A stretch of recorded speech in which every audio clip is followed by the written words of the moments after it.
আসসালামু আলাইকুম। আশা করি আপনারা ভালো আছেন। একটা খবর দেখলাম। খবরে বলা হচ্ছে যে ৫ কারণে দেশ ছাড়ছে শিক্ষার্থীরা। আপনাদের সাথে খবরটা একটু শেয়ার করি। পত্রিকাটি যে ৫টা কারণের কথা বলছে সেটা হচ্ছে দেশে মানসম্মত উচ্চশিক্ষার অভাব বা রাজনৈতিক অর্থনৈতিক অনিশ্চয়তা, বিদেশে উচ্চশিক্ষার বা ভবিষ্যতের হাতছানি, দেশে আবার বেকারত্ব বা কর্মসংস্থানের ঘাটতি বা নিরাপত্তা। এই জন্য মূলত ছাত্রছাত্রীরা দেশ থেকে তারা বিদেশে চলে যাচ্ছে। আমার মতে মূলত একটা কারণে শিক্ষার্থীরা দেশ থেকে চলে আসে দেশের বাইরে। তাদের উদ্দেশ্য হচ্ছে বাইরে সেটেল হওয়ার জন্য। আর অন্যরা যারা যে ডিগ্রি নেওয়ার জন্য, পিএইচডি করার জন্য রিসার্চ পারপাসে আসে, অনেকেই এরকম অনেক কারণ রয়েছে তাদের প্রমোশনের জন্য, বা যারা টিচিং ফ্যাকাল্টি পজিশনে রয়েছে, যারা একাডেমিয়া রয়েছে, তারা গবেষক হওয়ার জন্য আসে। তারা গবেষণাটা শিখে বা পিএইচডি কমপ্লিট করে অনেকেই দেশে চলে যায়, দেশে তার গবেষণাটা কন্টিনিউ করে। এই এক দল রয়েছে যারা গবেষণার উদ্দেশ্যে আসে বা গবেষক হওয়ার জন্য আসে বা বিজ্ঞানী হওয়ার জন্য আসে, অনেকে স্কলারশিপ নিয়ে আসে। কিন্তু এই যে নিউজ পেপারটায় যে রিপোর্টটা করেছে যে কি পরিমাণ টাকা দেশের বাইরে চলে আসছে, এই যে একটা দল, তাদের উদ্দেশ্য কিন্তু সেটেল হওয়া, আলটিমেট উদ্দেশ্য। অন্যান্য অনেক কারণ থাকতে পারে, কিন্তু আলটিমেট উদ্দেশ্যটা কি? বিদেশে সেটেল হওয়া। এখন বাংলাদেশে অনেক অর্গানাইজেশন রয়েছে, অনেকেই কিন্তু কাজ করছে যে কি করে বিদেশে যাওয়া যায়, কি করে স্কলারশিপ নিয়ে বিদেশে আসা যায়। মনে করুন আমেরিকা আসা যায়। এখন স্কলারশিপ পাওয়ার জন্য আপনাকে ভালো রেজাল্ট থাকতে হবে, স্কলারশিপ পাওয়ার জন্য আপনার ভালো ইংলিশ স্কোর থাকতে হবে, এই জিনিসগুলো থাকতে হবে। এই জিনিসগুলো নিয়ে অনেকেই কাজ করছে। কিন্তু ম্যাক্সিমাম ক্ষেত্রে দেখবেন যে বাইরে আসার পর অনেকেই হতাশায় পড়ে যাচ্ছে।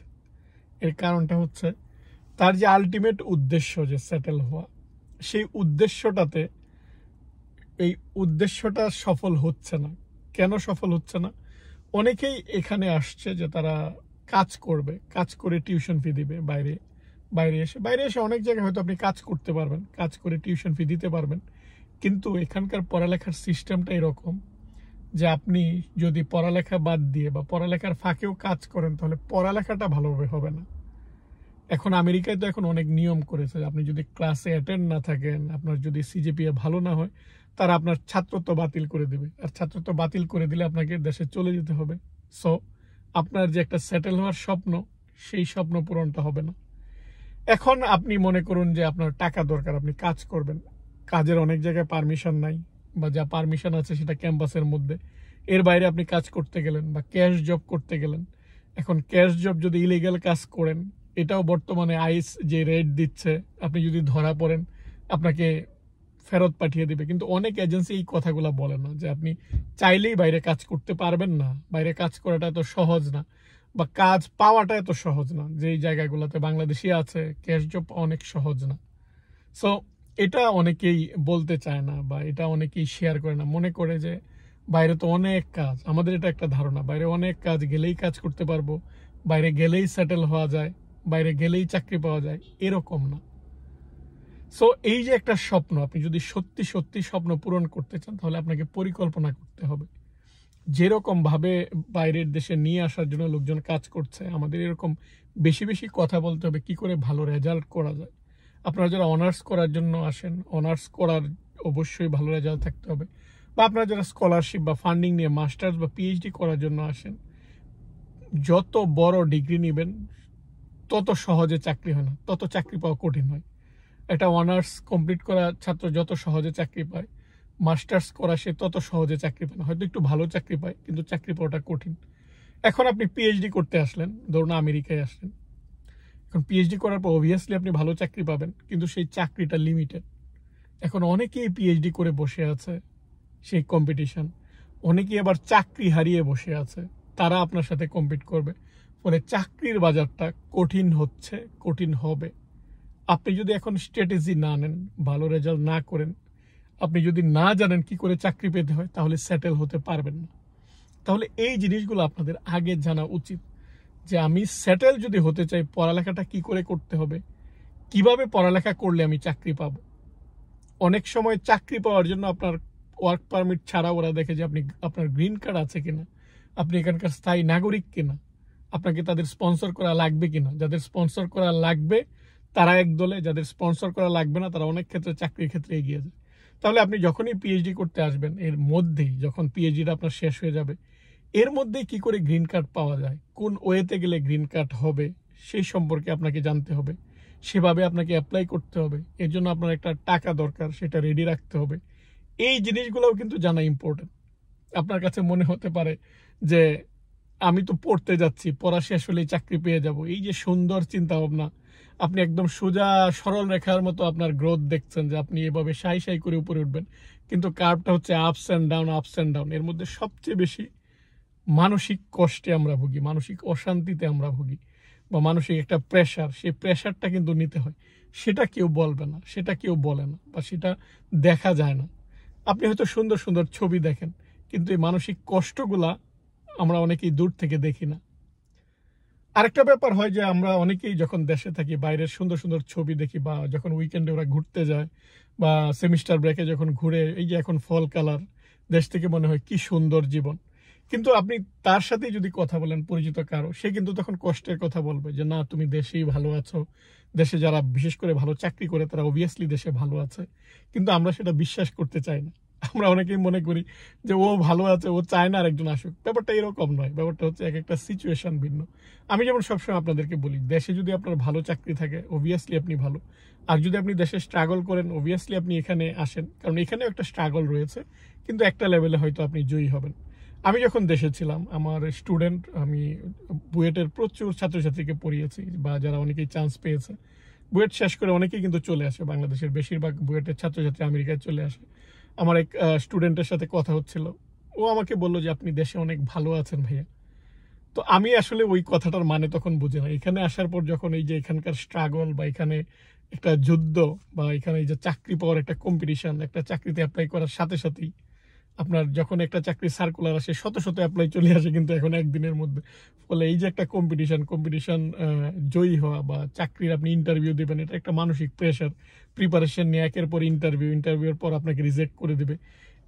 এইগুলা কিন্তু অনেক আপনাকে অতিক্রম করতে হয় এখানে। দেশে তো আমরা খুব সহজে চাকরি পেয়ে যাই, বা দেশে আপনার যদি যোগ্যতা থাকে এত বেশি, বা একটার পর একটা ইন্টারভিউ দিতে হয় না, ইন্টারভিউ স্টেপগুলো অনেক সহজ, বা আপনার অনেক রিকমেন্ডেশন পাওয়া যায়, বা আপনার অনেক রেফারেল থাকে। এখানে তো আমরা একটা ভিন্ন দেশে আছি। সো এই স্ট্রাগলগুলো কিন্তু মোকাবেলা করতে হয়। ফলে কেউ যদি আপনাকে এরকম বলে, আপনি ডিটেল বোঝার চেষ্টা করবেন যে এখানকার সিচুয়েশনটা কি। সিচুয়েশনটা অনেকেই দেশ থেকে বুঝতে চান। আমি আপনাদেরকে ডিসকারেজ করছি না, অবশ্যই আপনারা আসবেন, আমেরিকায় আসবেন, কানাডায় আসবেন, বা দেশের বাইরে আসবেন, কিন্তু মানসিক প্রস্তুতি যেন থাকে যে এই স্ট্রাগলটা আমাকে মোকাবেলা করতে হবে।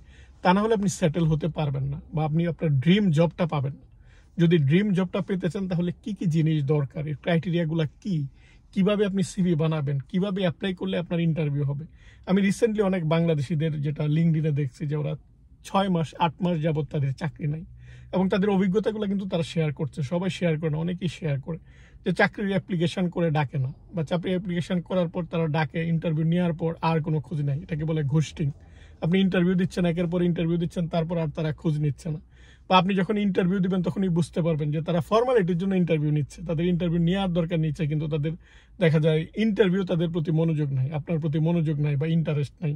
তার মানে তারা হয়তো ইন্টারভিউ নিচ্ছে, কারণ কোম্পানিগুলো অনেকেই ইন্টারভিউ নেয়, হয় কি যে বছরের শুরুতে ধরুন ইন্টারভিউ নিচ্ছে, তাদের প্রথম 3-4 মাসের ব্যবসা ভালো হলে তারা রিক্রুটমেন্ট করবে, যদি দেখে ব্যবসা ভালো হচ্ছে না, ওই রিক্রুটমেন্ট বন্ধ। কিন্তু এইচআরের যে ইন্টারভিউ প্রসেসটা, সেটা তারা কন্টিনিউ করতে থাকে। সার্কুলার আসে, সার্কুলারে আপনি অ্যাপ্লাই করবেন, ইন্টারভিউ নেয়, ওদেরও তো একটা কাজ আছে, যারা ইন্টারভিউ নিবে, রিক্রুটার, ওদের কাজ, ওরা এটা করে, কিন্তু চাকরিটা দেন। এখন যেহেতু বছরের শেষ দিকে, আরও চাকরি পাওয়াটা কঠিন। আর 2025-এ প্যান্ডেমিকের পর মলিকুলার বায়োলজি, বা যারা মলিকুলার বায়োলজি রিলেটেড কাজ করছে, সেই কোম্পানিগুলো অনেক লে অফ হয়েছে, বা ফার্মাসিউটিক্যাল থেকে দেখা যায় ইদানিং অনেক সময় জব সেক্টরগুলো সুইচ করে। এই সেক্টরে, একটা সেক্টরে তো ডিমান্ড কমে যায়, আরেকটা সেক্টরে ডিমান্ড বাড়ে। ফলে কোন সেক্টরের ডিমান্ডটা সামনে বাড়বে, আপনারা যারা পড়তে আসবেন, কোন সেক্টরের ডিমান্ড আছে ওই সেক্টরে যাওয়া, ওখান থেকে ডিগ্রি নেওয়া, বা কোন দিকে ডিগ্রিটা করলে, বা কি অভিজ্ঞতাটা নিলে আপনার চাকরিটা ভালো হবে, বা চাকরি পাওয়ার জন্য স্টুডেন্ট থাকা অবস্থায় নেটওয়ার্কিংটা কি করে করতে হয়, কি করে আমি নেটওয়ার্কিং করব, সিভি বানানোটা শেখা, বা ইন্ডাস্ট্রির লোকজনের সাথে কি করে আমি পরিচিত হব, কি করে আমি একটা রেফারেল গেইন করব বা অর্জন করব, এই জিনিসগুলা আমরা আমরা অনেক সময় দূরে থাকি, বা আমরা অনেক সময় বুঝতে চেষ্টা করি না। আমাদের মনে হয় আমাদের ডিগ্রি শেষ হলে আমরা চাকরি পেয়ে যাব, এরকম না।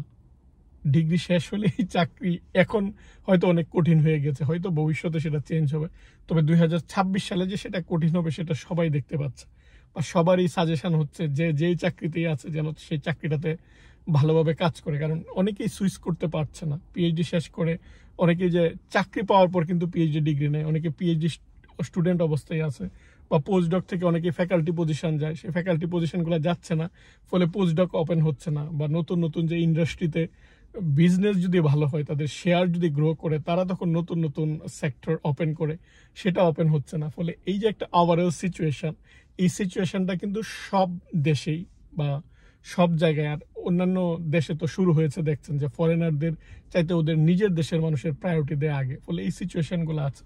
ফলে আপনারা যারা বাইরে আসছেন, বা এই যে বাইরে আসার একটা স্রোত, সেটা হয়তো বাড়বে, বছরে হয়তো এখন 50,000 আসছে, কয়েক বছর পরে হয়তো 1 লাখ আসবে। আপনাদের যেন স্ট্র্যাটেজিগুলো থাকে যে আমি যাচ্ছি, আমি কি করে ভালো চাকরি নিয়ে কি করে সেটেল হতে পারবো। আর এই বিষয়ে যদি পরামর্শের প্রয়োজন হয়, অবশ্যই আমাকে ইমেল করবেন। আমি আমার অভিজ্ঞতা থেকে, আমি যেই বা অনেকের সাথে যেহেতু কথা বলি, অনেকেই যেহেতু পরামর্শ দিচ্ছি, সেই অভিজ্ঞতা থেকে আপনাদেরকে পরামর্শ দেওয়ার চেষ্টা করব। আজ এই পর্যন্তই। আপনারা ভালো থাকবেন, আপনাদের স্বপ্ন সফল হোক সেই কামনায় এখানেই বিদায় নিচ্ছি। আল্লাহ হাফেজ।